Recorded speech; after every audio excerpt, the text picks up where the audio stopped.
Hello friends, आज का हमारा टॉपिक है ये कक्षा 10वीं का 8वां पाठ जो है सुधा मूर्ति। जो कि देखें तो एक संकलित लेख है, यानी कि अलग अलग जगहों से यह सारी माहिती जो है वो एकत्र करते हुए इसके बाद ये पूरा लेख है वो सुधा मूर्ति के ऊपर बनाया गया है।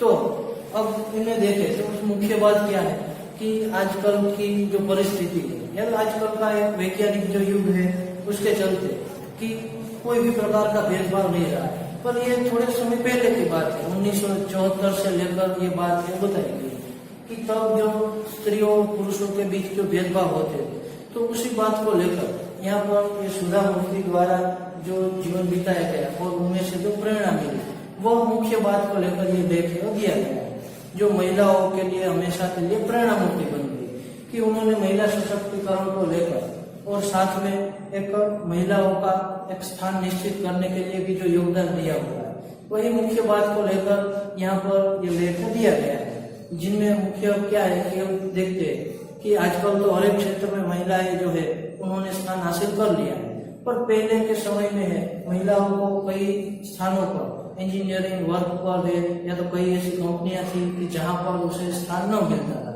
तो उस बात को लेकर जब सुधा मूर्ति ने है वो ये टेल्को कंपनी में अपना एक स्थान हासिल किया, इंजीनियरिंग पद पर वो कार्यरत हुई, तो यही बात है वो आम स्त्रियों के लिए, बाकी स्त्रियों के लिए है वो एक प्रेरणा का काम करती है। तो यही बात को लेकर और इसके साथ साथ स्त्री पुरुष के बीच का जो भेदभाव है वो खत्म करने की भी एक प्रेरणा है यहाँ पर दी गई। तो यही सुधा मूर्ति जो कि सुधा कुलकर्णी उनका नाम होता है और नारायण मूर्ति से विवाह करने के बाद वो सुधा मूर्ति की नाम से जाने जाते हैं। तो उसी के बारे में आज हमारा ये टॉपिक है वो रहेगा। तो इसमें हम पाठ से ही शुरुआत करते हैं। तो इस तरह अब पाठ का परिचय हम शुरू करें कि जब यह 1974 की बात है कि 1974 में एक छात्रा जो है वो इंजीनियरिंग कॉलेज में पढ़ाई कर रही थी और जब वो अपनी क्लास खत्म कर वो जा रही होती है तो उसी वक्त उनका ध्यान है वो एक नोटिस बोर्ड पर पड़ता है। जो नोटिस बोर्ड में है वो क्या एक विज्ञापन जो है यानी कि एक एडवर्टाइज जो है वो लगी हुई थी। क्या थी कि वो एक ऑटोमोबाइल कंपनी जो टेल्को थी उनका विज्ञापन था और उनमें नौकरी इच्छुकों के लिए यह एक एडवर्टाइज है वो दिया गया था। यह जो छात्रा जा रही थी उन्होंने यह नोटिस बोर्ड पर विज्ञापन देखा और उन्होंने ध्यान से पढ़ा, पर उसमें एक चौंकाने वाली बात जो थी वो अंतिम पंक्ति थी।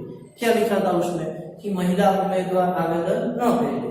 उसे किस व्यक्तियों की जरूरत थी कि एक योग्य और परिश्रमी इंजीनियर व्यक्ति की जरूरत थी। और खासतौर पर जो अंतिम लिखी हुई जो ये पंक्ति थी क्या कि महिला उम्मीदवार आवेदन न भेजे, उस पंक्ति को उन्होंने एक बार नहीं तो 2 बार पढ़ा, पर फिर भी उन्हें विश्वास न हुआ कि क्या यही लिखा हुआ है।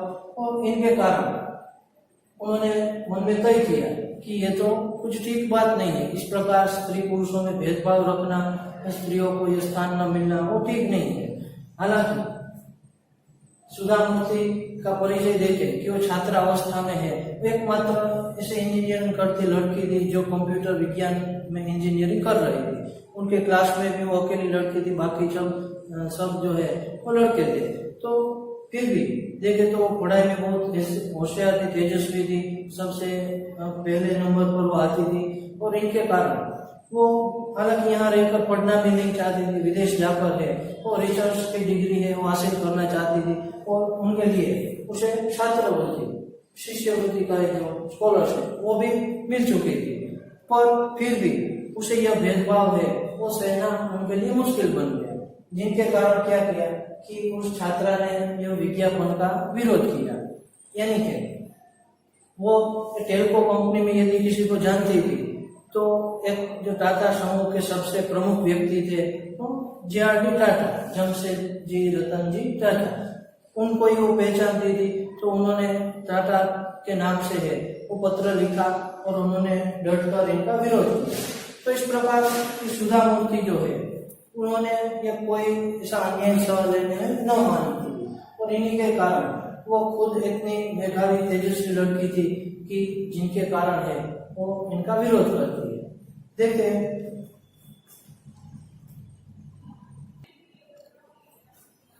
तो इस तरह यह छात्रा है वो विरोध करती है और इनके विरोध स्वरूप वो टाटा समूह के प्रमुख जो रतन टाटा थे उसे यह पत्र है लिखती है। और पत्र में उन्होंने लिखा कि आपके द्वारा ये जो कुछ विरोधाभास दिख रहा है, स्त्री पुरुष के बीच जो इतना भेदभाव है कि हालांकि देखे तो टाटा कंपनी ने है वो कई लोहे की चीजें, इस्पात की चीजें बनाती, कई कपड़े का उद्योग है, फैक्ट्रियां है, मशीनें बनाती है, और मैं भी आप ही की एक संस्था में है वो पढ़ाई करती है, और फिर भी आपकी कंपनी द्वारा है ये किस प्रकार का भेदभाव, ये भेदभाव है वो योग्य नहीं है, ठीक नहीं है। और इन्हीं के कारण ये पत्र लिखकर है वो माहिती है वो वहाँ पहुँच जाती है, और उन्हीं के कारण, उन्हीं के फलस्वरूप से कंपनी द्वारा उसे साक्षात्कार के लिए बुलाया जाता है। कहाँ पर?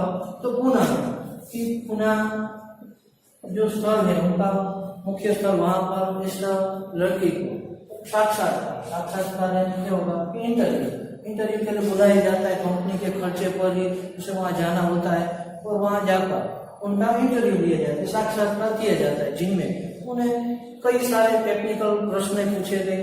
हालांकि वो पहले से पढ़ाई होती थी, जिनके कारण उनके सारे सही जवाब देती है।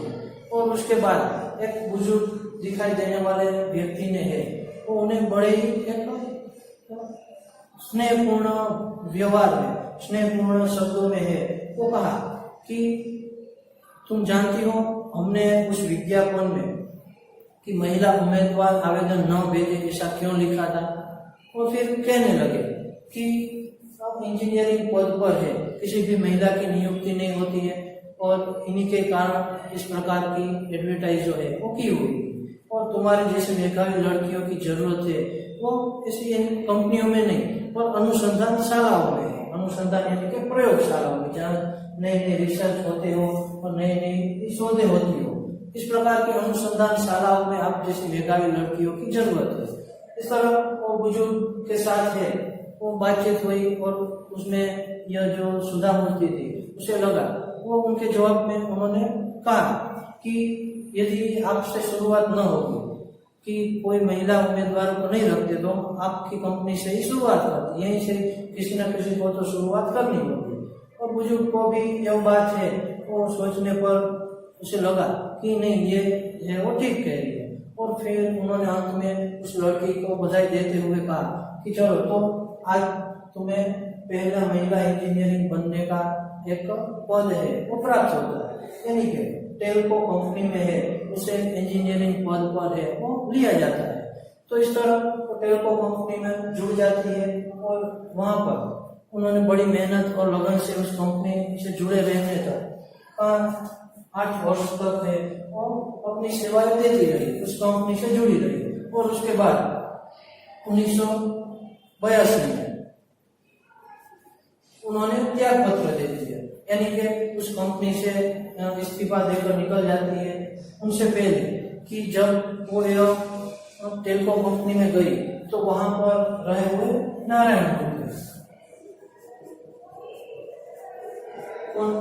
नारायण मूर्ति नामक जो व्यक्ति थे उनसे वो विवाह करती है। और उनसे पहले यदि सुधा मूर्ति का नाम देखे तो क्या था? सुधा कुलकर्णी। सुधा कुलकर्णी है, और सुधा मूर्ति से विवाह करने के बाद है सुधा मूर्ति नाम है धारण करती है। तो इस तरह वो 8 वर्ष तक रहती है, सेवा करती है। 1982 में वो दोनों है, यानी कि नारायण मूर्ति और सुधा मूर्ति ने मिलकर है ये छोड़कर अपनी खुद की एक इन्फोसिस नामक कंपनी बनाई। इन्फोसिस है सुधा मूर्ति और नारायण मूर्ति थे, उन्होंने ये कंपनी बनाई, और उस कंपनी ने भी बड़ी लगन मेहनत के साथ है वो बड़ा नाम है वो हासिल किया। तो इस तरह ये कोई सामान्य न थी, वो अपने हर एक इरादों पर पार लगने वाली ये महिला थी। और भी उनके कई सारे समाज सुधार के, लोगों के उत्थान के और गरीबों की सहाय को लेकर, खासतौर पर शिक्षा के लिए उन्होंने बहुत वो मदद की हुई है। तो वो भी देख रहे थे।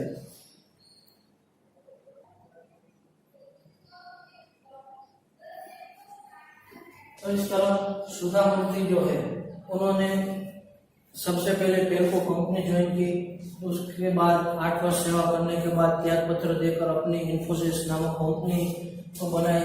उनमें भी अपने पति के साथ मिलकर बहुत लगन मेहनत से परिश्रम से उन्होंने काम किया और इसी फलस्वरूप 1996 में वह इन्फोसिस फाउंडेशन की चेयरपर्सन भी बनती है। और मानो देखे तो उनके बाद तो उनका पूरा जीवन जो है वो एक तरह से समाज सेवा के काम में वो लगा देती है। चेयरपर्सन बनने के बाद वो अलग अलग कर्नाटक के जो ये विस्तार है उसमें उन्होंने एक तो सरकारी स्कूलों में कंप्यूटर लगवाए, लाइब्रेरी बनाई, प्रत्येक स्कूल में एक कंप्यूटर और लाइब्रेरी की उन्होंने योजना बनाई, उनको साकार रूप भी दिया। इसके बाद जो पिछड़े इलाके के जो गांव थे या तो जहाँ पर पूरी सुविधाएं न थी पूर्ति, तो वह सारी सुविधाओं में जिनमें खास तौर पर शिक्षा के बारे में देखें तो कई जो स्कूल है वो बनवाए गए और स्कूल के निर्माण के लिए 1 करोड़ से भी ज्यादा रुपए है वो उनके द्वारा दिए गए। इसके अलावा बेल्लारी है, बीजापुर है, गुलबर्ग है जैसे स्थानों को में देखे तो वहां पर अस्पतालों का निर्माण भी किया गया जिनमें चिकित्सा के जो उपकरणों की कमी थी तो उस उपकरणों को वहां पहुंचाया गया। साथ ही कैंसर अस्पताल बनवाया गया। इस तरह कई ऐसे कार्य है जो उनके द्वारा एक समाज सुधार के लिए या तो नीचे रहे हुए दुखी जो गरीब लोग हैं उनके उत्थान के लिए, शिक्षा को एक नई तकनीक के साथ आगे बढ़ाने के लिए, अस्पतालों को भी एक नया रूप देकर उन्होंने है वो समाज सुधार के कार्य किए।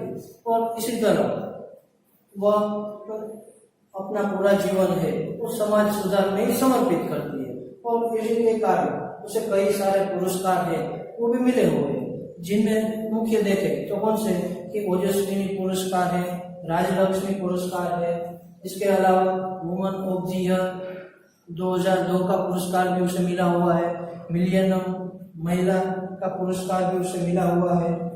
और इस तरह कई सारे पुरस्कार है वो सुधा मूर्ति के नाम से है वो मिले हुए हैं।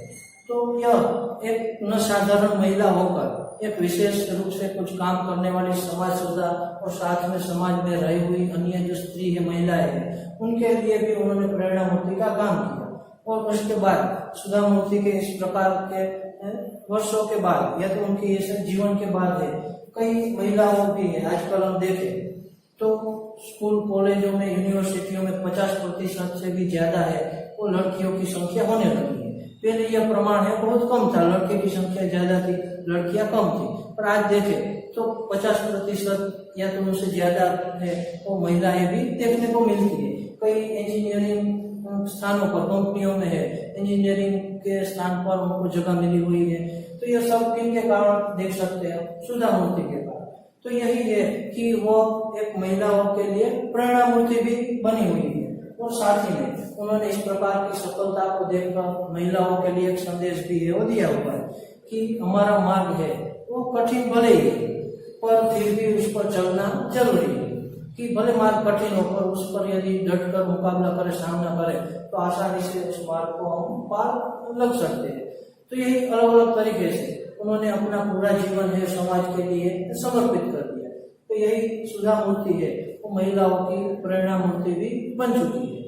तो यह अलग अलग, क्योंकि मुख्य मुद्दा हमारा पाठ का यही था कि स्त्री पुरुष के बीच का जो भेदभाव है और जाति पाति लिंग व्यवस्था में हम जो मानते हैं तो उनको हम नाबूद कर दे, उनको न मानकर जिसमें जो योग्यता है, जो जितना सफल हो सकता है वहां तक उसे पहुंचाने की कोशिश की जाए।